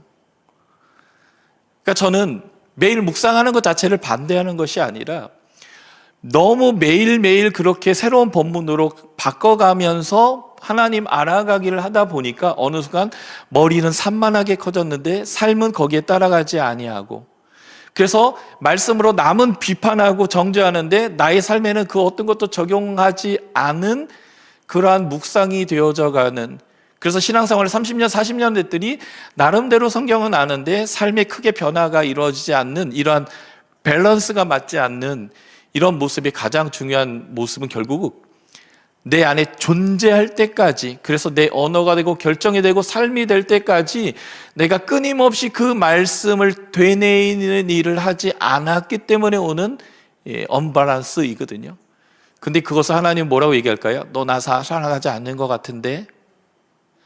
그런데 하나님, 아니요, 저 목사예요. 하나님, 저 매일 성경 가르쳤어요. 하나님, 나 때문에 예수 믿는 사람이 많아요. 그런데 마태복음 7장의 표현대로 도무지 내가 너를 알지 못한다. 불법을 행하는 자야 라고 하나님께서 나에게 말씀하시게 되는 그 당황한 일을 우리가 경험한다면 너무 안타깝지 않겠습니까? 그래서 우리는 하나님의 말씀 안에 우리의 전 인생을 내려놓고 그 권위 아래서 살아야 하고요. 그러기 위해서는 이 말씀에 기쁨이 있음을 맛보아야 합니다. 그리고 말씀을 읽기 시작해야 합니다. 1년에 성경 한 번 통독하라는 건 성경적 어떤 명령이 없어요. 그래서 제가 그냥 그렇게 말하는 거고요. 2년에 한 번 읽든 3년에 한 번 읽든 그 하나님의 옳은 선한 방향으로 꾸준히 내가 지금 갖고 있는가 안 갖고 있는가를 체크하셔야 되고, 그 다음에는 이 말씀이 정말 내 안에 자리 잡을 때까지 내가 계속 되뇌이는 묵상을 하고 있는가를 체크하시기 바랍니다. 그리고 오늘 A4지 하나 꺼내놓고 내가 이것이 하나님의 원리와 원칙이라고 내 안에 분명하게 자리 잡았고, 그래서 그것을 내가 실제 삶으로 살아가기 위해서 애쓰거나 살고 있는 하나님의 말씀과 그에 관련된 원칙들이 무엇인지 한번 적어보십시오. 우리는 다른 사람 딱 지적하면서 저 사람의 단점을 한번 적어봐 그러면 씩 적을 수는 있지만, 내 안에 정말 하나님의 말씀이 이렇게 얘기해서 이게 원리가 이것이고 내가 이것을 이렇게 살고 있습니다라고 하는 그 하나님의 권위 아래서 실제 내 언어와 결정과 관계와 돈 쓰임새가 되고 있는 성경적 원리가 무엇인지를 적어보라 하면 한참 생각하고 고민하고 있을 거예요. 내 안에 자리 잡았다면 한참 생각할 일이 없는 거예요. 그런데 자리 잡은 게 많지 않다면 짜내야죠. 짜내고 있다는 것은 내가 어떤 상황이 딱 됐을 때 내 안에 이제 존재하고 있는 말씀으로 탁탁 반응하고 있는 것이 아니라 이 하나님의 말씀대로 살아가지 못하거나 살아내기 위해서 그냥 딜레이, 계속 지체되고 있는 우리의 모습일지도 모르겠습니다. 그래서 우리는 잘못된 성경 해석을 하고 있는 비평 신학들을 반대하고 그것이 잘못이 무엇인지를 알아내고 그것을 경계하고 그것에 대항하는 일 못지않게 우리는 양쪽 날개를 다 균형 잡혀서 달아야 하는데요. 잘못된 해석, 잘못된 신학과 동시에 우리는 하나님의 말씀이 내 안에 자리 잡게 하고 있고 자리 잡아서 살고 있으며 그래서 하나님의 말씀의 권위대로 내가 온전히 그 밑에 들어가서 살고 있는지도 동시에 체크해야 합니다. 이것은 굉장히 중요한 균형입니다. 그래서 우리는 하나님 말씀을 더 사랑하기로 결정하고 하나님 말씀을 더 사랑할 수 있도록 하나님의 은혜를 부어주시도록 기도하고 그리고 하나님 말씀 앞에 머물기를 힘쓰고 하나님 말씀을 읽기를 즐거워하며 하나님 말씀을 묵상하여 내 안에 자리 잡는 그 하나님 나라를 온전히 누리는 쉐마의 말씀대로 살아가는 저와 여러분이 되기를 축복합니다. 제가 기도하고 마치겠습니다. 하나님, 오늘 쉐마의 말씀을 통해서 하나님이 우리에게 분명하게 말씀하는 것은 하나님을 사랑한다면 말씀을 읽고 그 말씀을 묵상하며 그 말씀이 삶이 되게 하라고 말씀하셨습니다. 이것이 우리가 하나님 나라를 누리는 참된 방법입니다. 하나님, 그래서 내 모든 인생을 하나님의 권위 아래에 두려고 합니다. 그리고 그 하나님의 말씀에 실질적으로 순종하고자 합니다. 그리고 그 말씀대로 살아가고자 싶습니다. 그래서 하나님 온전한 안식을 제가 다 누리며 이 땅에서부터 경험하고 싶습니다. 은혜를 베풀어 주시고 성령을 통하여 이 삶을 우리가 온전히 누려갈 수 있도록 역사하여 주옵소서. 예수 그리스도의 이름으로 기도드렸습니다. 아멘.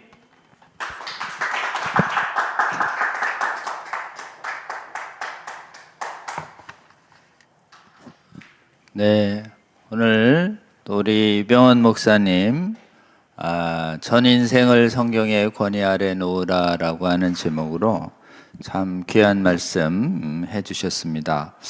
지금 저희가 거짓과 이렇게 경계하며 싸우는 그런 활동에 하면서도 실제로 우리가 또 참된 복음을 더 열심히 배우고 또 배울 뿐만 아니라 그 삶을 주님의 힘으로 살아내는 활동이 같이 가지 아니하면 우리가 또 중요한 것을 놓칠 수 있다라고 하는 말씀을 좀 아주 잘 말씀을 좀 해 주셨습니다.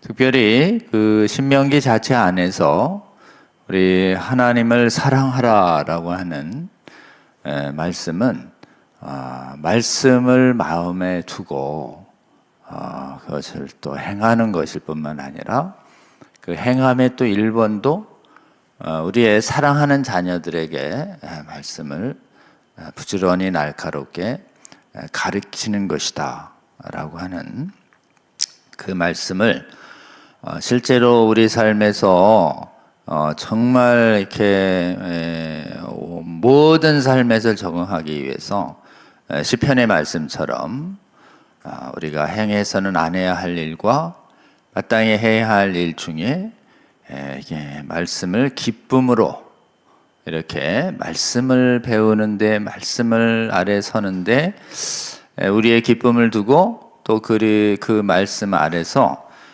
시편이 가르쳐준 대로 묵상하는 것을 일평생 꾸준히 하는 것이 얼마나 중요한 것인지 정말 잘 말씀을 좀 해주셨습니다. 저는 우리 제주일방대학의 그 말씀 사역센터랑 만난 것이 한 2011년 정도로 기억을 하고요. 거기에 계신 분들에게 성경 말씀을 이렇게 잘 배우는 그런 기회를 꽤 오랫동안 가졌습니다. 그 중에서 제가 그 말씀에 대해서 계속 좀 배워야 되겠다라고 이렇게 생각한 부분은 꽤 오랫동안 신명기에 있는 정말 이렇게 말씀을 가까이 하라는 말씀을 6장에서도 좀 봤지만 저는 신명기 17장의 19절에 보면 왕들이 해야 할 일들에 대하여 얘기할 때 우리도 왕 같은 제사장 그리고 또 예수님과 더불어 왕 노릇을 하라라고 하는 하나님의 말씀이 있었기 때문에 이 왕에 관한 말씀도 모든 성도에게 주시는 말씀이다 이렇게 보고 여기 보면 신명기 18장 18절과 19절 보면 왕위에 오르거든 구원받거든 율법서의 등사본을 레위 사람 제사장 앞에서 기록하라. 그러니까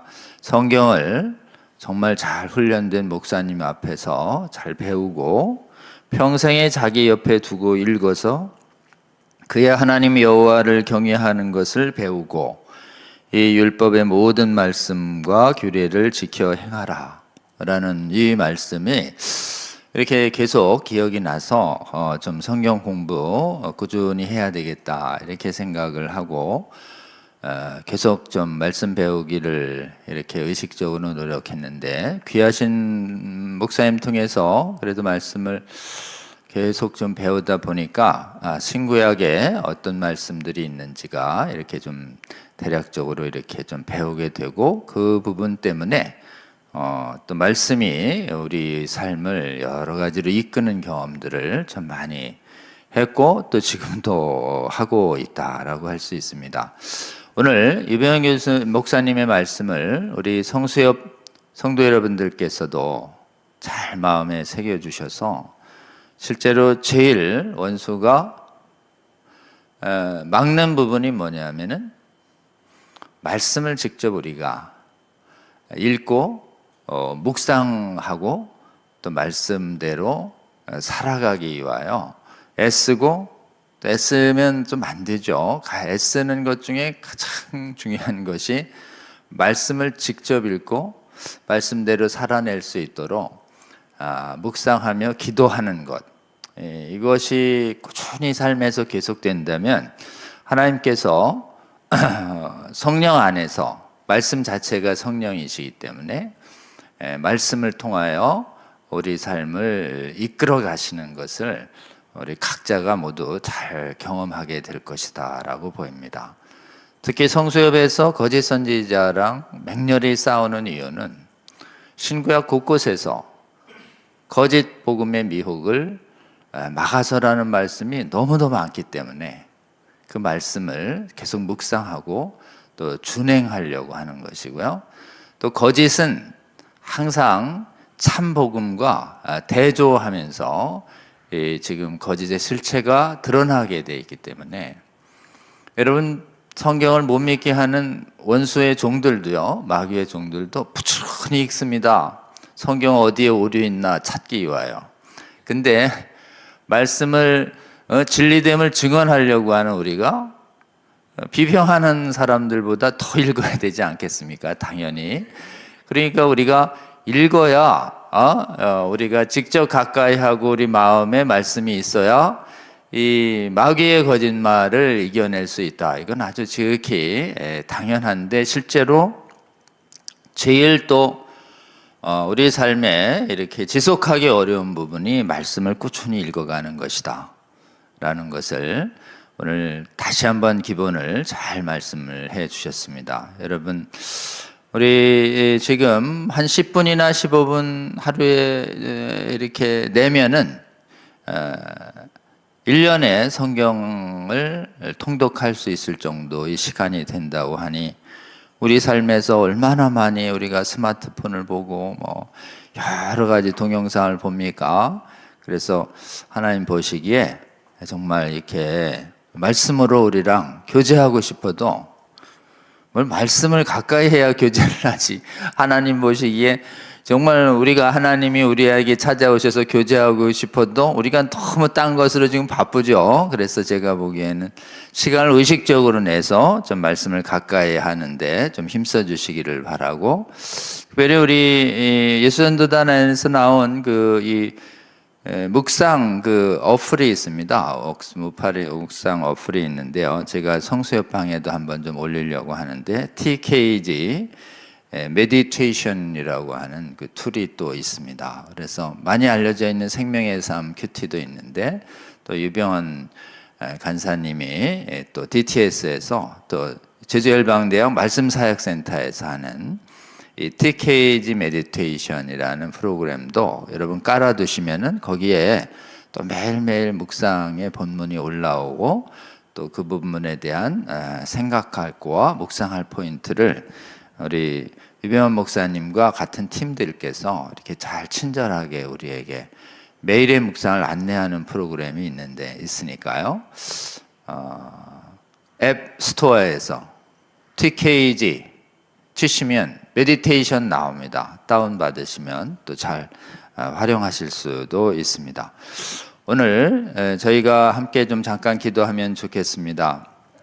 하나님, 우리가 말씀을 믿지 않는 세대, 그리고 또 말씀을 믿는 사람들도 말씀을 잊지 않고 정말 말씀을 마음에 두기를 기뻐하지 않는 세대가 된 것에 대하여 주여 저희들의 게으름과 부족함 회개하게 하여 주시고, 또 한국과 세계교회의 성경 믿는 성도들 돌이켜 하나님 말씀을 가까이 하고 말씀을 묵상하며 말씀을 모든 삶 가운데에서 하나님의 말씀을 권위 아래 우리 삶을 놓는 이런 삶 자꾸 저희들이 정말 삶에서 실천할 수 있도록 주님 저희들의 성령으로 저희에게 소원도 주시고 또 행할 힘도 주시고 말씀을 읽고 기도할 수 있는 힘 주셔서 정말 저희가 거짓된 비평신학과 맞서 싸우는 힘 말씀 속에서 찾아 저희가 승리할 수 있는 힘 얻을 수 있는 우리 되게 해달라고 기도해 주시고, 이 말씀 예수전도단 안에서 말씀 선교 사역에 앞장서 계시는 우리 유병헌 목사님과 또 제주 열방 SBS 말씀센터에 계신 간사님들 축복하여 주시고, 한국에서 그리고 세계 각국에서 우리 말씀 사역하실 때 하나님 동행하여 주셔서 말씀이 흐려지는 시대에 온전한 복음을 잘 전하고 또 이 말씀 안에서 역사하시는 하나님 보게 하여 주셔서 말씀이 우리 삶을 하나님 정말 거룩하게 변화시키고 생명으로 이끌어가는 말씀임을 증명하는 우리 SBS 되게 해달라고 우리 주여 한번 부르고 기도합니다. 주여 아버지여, 오늘 영세역 강의를 통해서 하나님 유병헌 목사님 보내주시고 아버지여 세계 선교와 한국 선교에 귀하게 쓰임받았던 열방센터의 아버지여 영환사님 통해서 우리의 모든 삶 안에서 하나님 말씀이 권위 아래 우리 삶을 놓는 것이 얼마나 중요한지 알게 하여 주시니 감사합니다. 다름 아니라 하나님 말씀을 우리 마음에 아버지 항상 새기고 두게 하여 주시고, 주여 이 말씀 우리 자녀들에게 부지런히 가르칠 때 하나님 정말 악인의 꾀와 자리와 길에 가지 않을 뿐만 아니라 우리의 즐거움 자체가 말씀에 두고 말씀을 묵상하며 말씀 안에서 역사하시는 하나님을 보는 것임을 오늘 다시 한번 알게 하여 주시니 감사합니다. 성경을 아버지여 거짓되이 가르치는 거짓된 신학이 아버지여 전 세계의 수많은 사람들을 미혹하는 이 시대에 아버지 거짓 신학에 맞서 말씀을 온전히 수호하는 주의 귀한 용사들이 말씀을 읽기를 부지런히 하는 삶 아버지 놓지 않을 수 있도록 주여 도와주시고, 아버지 말씀을 묵상하며 말씀을 실천하며 기도하려 할 때 성령께서 역사하여 주셔서 우리 힘으로 말씀을 읽고 우리 힘을 읽고 아버지여 말씀을 준행할 수 없음을 고백하는 가운데 말씀에 의지해서 성령에 의지해서 우리가 말씀을 읽어갈 때 아버지 말씀 속에서 성령께서 역사하시며 우리를 아버지여 거룩하게 만들어 가시고 주의 나라를 확장시키고 지키시는데 동행하시는 하나님 되게 하심을 보게 하여 주시고 이 사역 위에 아버지 귀하게 사용하시는 예수조 열방대학 말씀센터 아버지여 간사님들을 축복하여 주시고 이변 목사님의 사역을 축복하여 주시며 아버지여 이들이 말씀 전할 때 하나님의 나라 경험되게 하여 주시고 하나님의 나라를 온전히 수호하는데 아버지 귀하게 사용하는 말씀의 용사들이 다 세워질 수 있도록 주여 동행하여 주시고 함께하여 주시옵소서. 감사드립니다. 예수 그리스도의 이름으로 기도하옵나이다. 아멘. 감사합니다. 몇 가지 또 광고 드릴게요. 우리 성수협 채널 공유운동 계속되고 있습니다. 여러분 저희가 한 1년 반 정도 그런 사역이 되어가고 있습니다. 많은 성도들이 지금 전 세계의 교회와 신학교들의 위험한 성경 교훈을 가리키는 것들이 있다는 것을 알고 깨닫고 특별히 그 목회자들을 양성하는 신학교가 정결해지고 거룩해지도록 하는데 필요하다는 인식을 계속 모아져 가고 있습니다.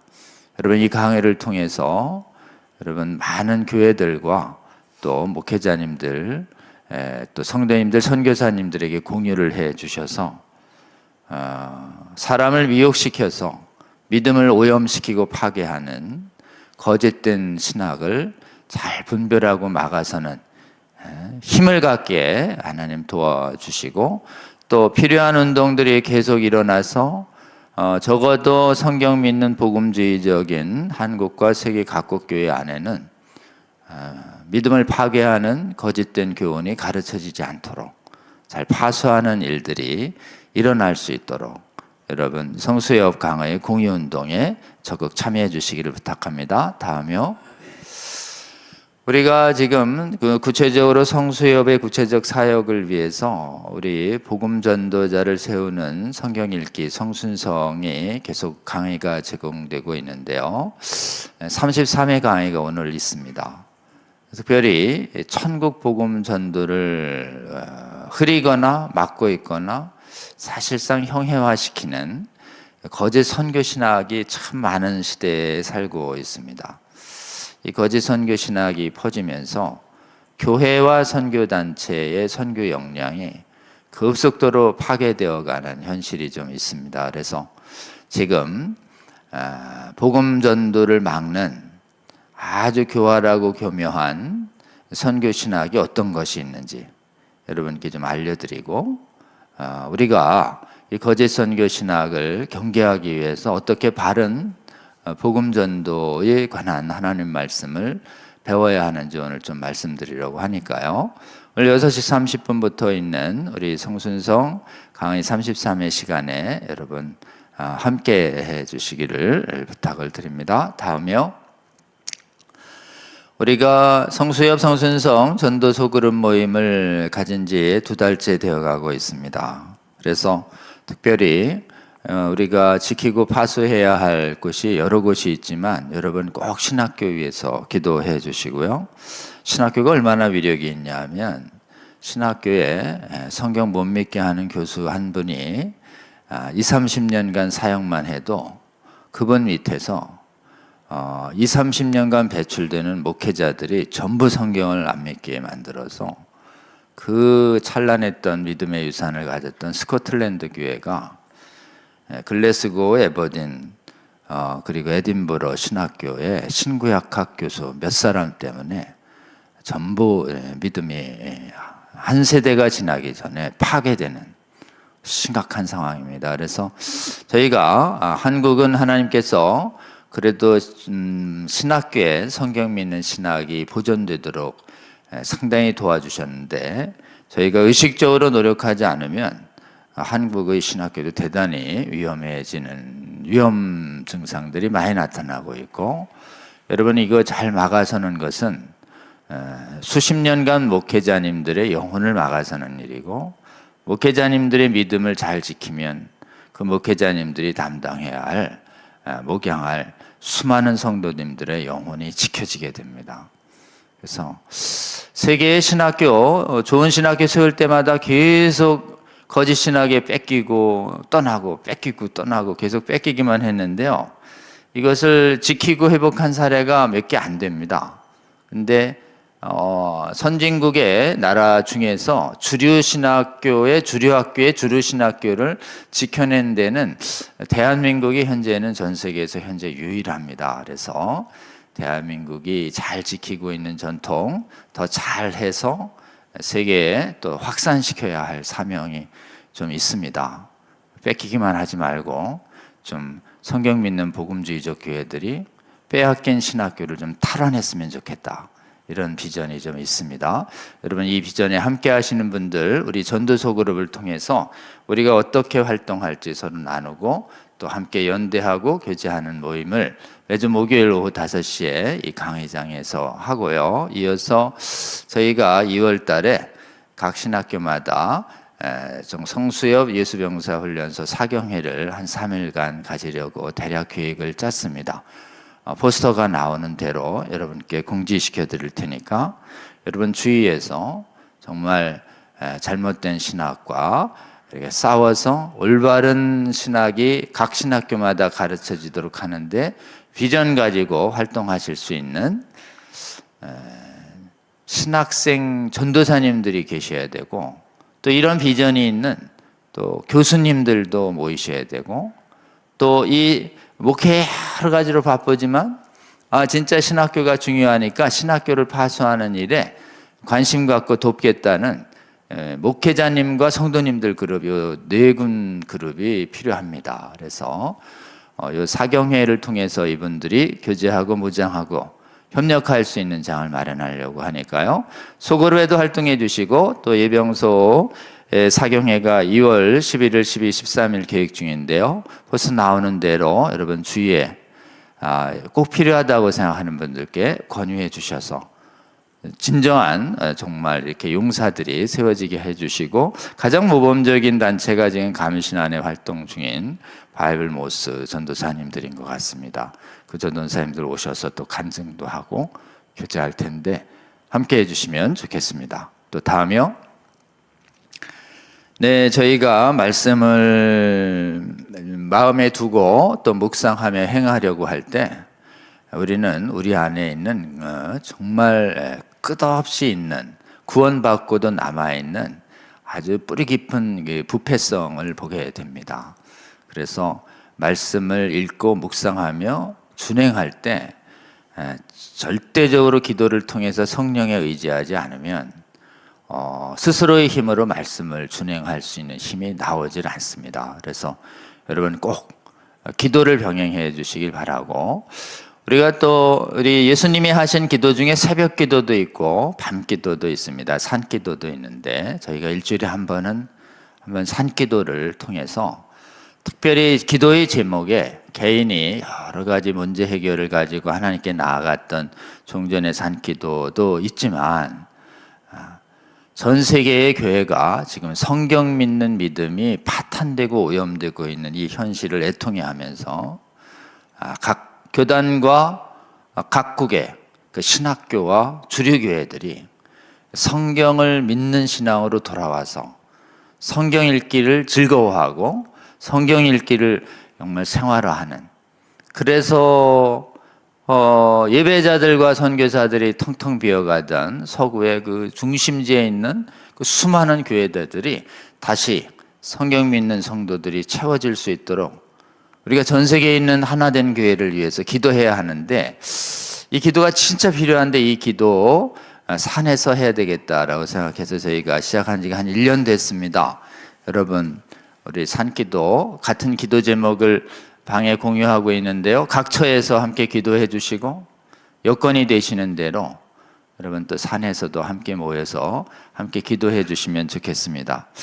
최근에 부흥의 역사를 보고 있는데요.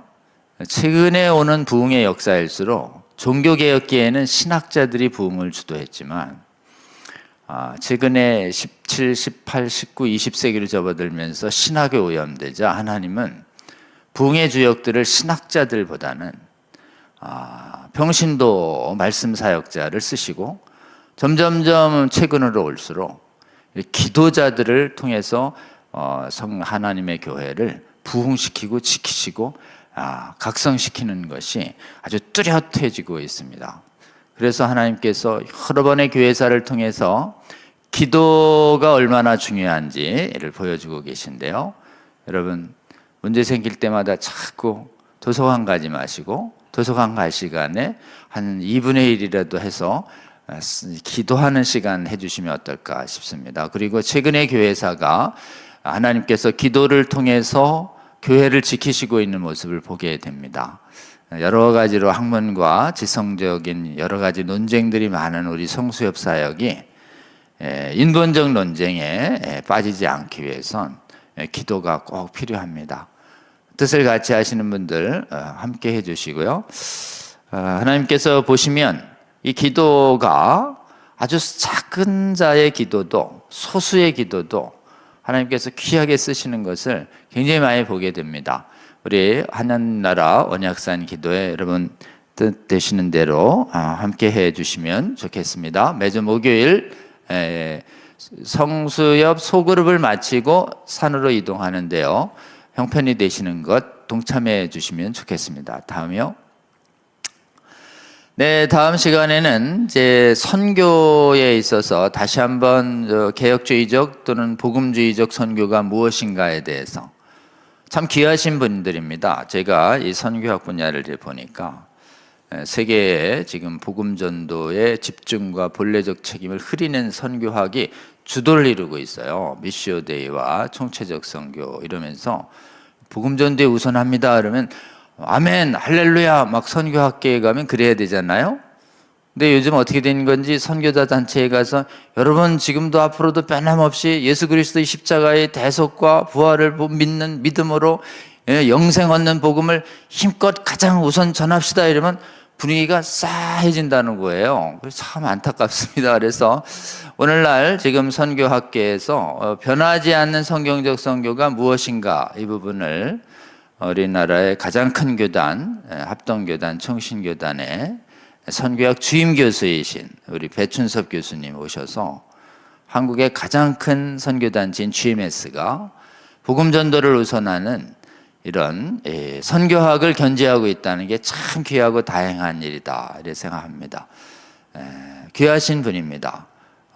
제가 보기에는 복음 전도 우선하는 선교학자분들 찾기가 참 어려운 상황인데 굉장히 선교 국제학계에서 조롱과 고난을 각오하고서도 복음 전도의 우선성을 계속 강해하고 가르치시고 계시는 우리 배춘석 교수님 오실 텐데요. 여러분 꼭 기도해 주시고 다음번 강의도 꼭 기도해 주시고 특별히 우리 총신이 주도하는 선교단체 GMS라는 데가 있습니다.